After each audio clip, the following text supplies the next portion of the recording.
Hello everyone, happy Friday. I hope you're enjoying your Friday night. Just wanted to take a minute to let you know that I will be adding the link to my little shop to the description of the video. So whenever you have time, please check out my shop. If you have any custom orders you would like, just send me an email and I'll be happy to work with you. Thank you so much for joining me for Storytime with Moonie, where I read short stories every Monday, Wednesday, and Friday for littles in every community.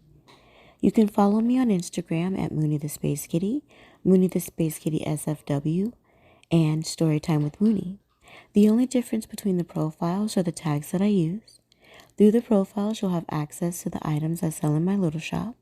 Now grab your stuffy and get real comfy. Tonight's story is how the camel got his hump. Long ago, when the earth was still new, all the animals worked hard for their friend, man. The horse carried man on his back, the dog fetched wood for him, and the ox plowed the fields. But the lazy camel stayed in the desert and refused to do any work.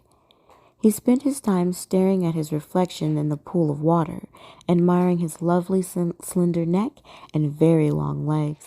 The camel was always very unfriendly and only had one thing to say to the other animals. One day, the horse rode deep into the desert and said to the camel, "Come out and trot with us." Replied the camel. The next to approach the lazy creature was the dog. He came bouncing up with a stick in his mouth. Excitedly, he dropped the stick and said, "Camel, come and fetch and carry like the rest of us."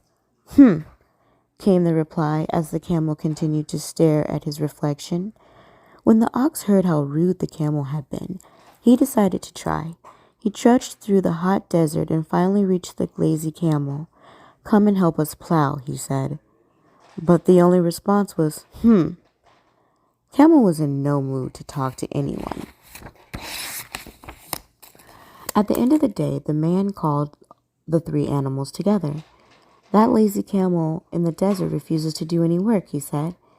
"Now you will all have to work double time." The three animals were very angry. They held a powwow to discuss what could be done.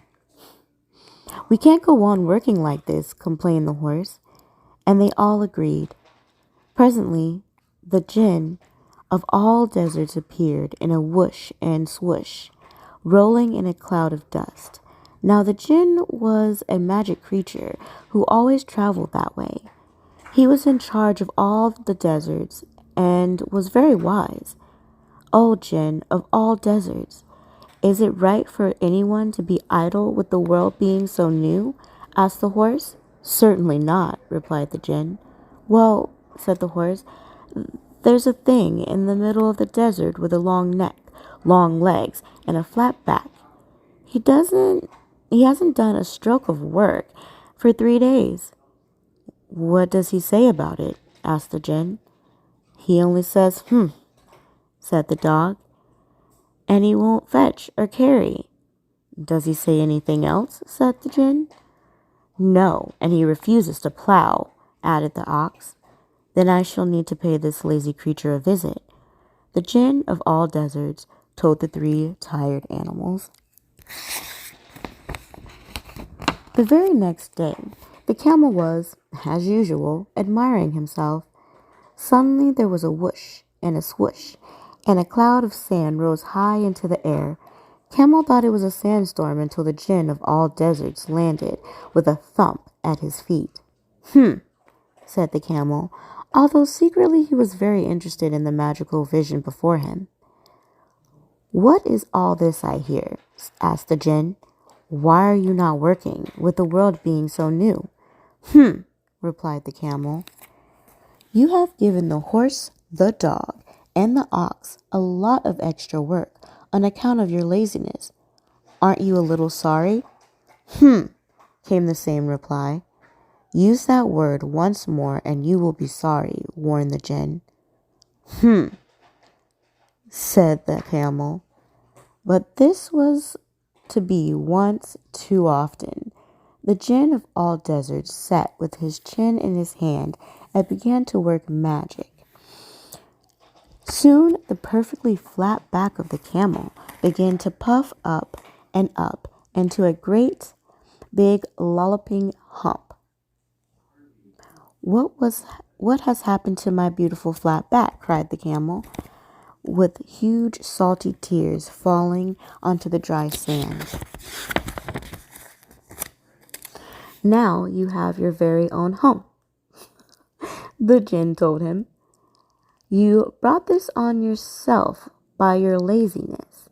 The camel was startled by the outburst. Now you are going to put that hump to work, continued the Jinn. But how can I work with this huge hump on my back? The camel quickly replied. It's the hump that will help you work, the Jinn told him. That hump will hold 3 days' food. You owe everyone 3 days' work, so now you can work and not have to stop to eat. The camel dropped his head sadly. And there will be no time to admire your reflection in the water, the Jinn of all deserts added. And with a whoosh and a swoosh, he flew into the air. And so the camel, with his hump, went on to join the horse, the dog, and the ox.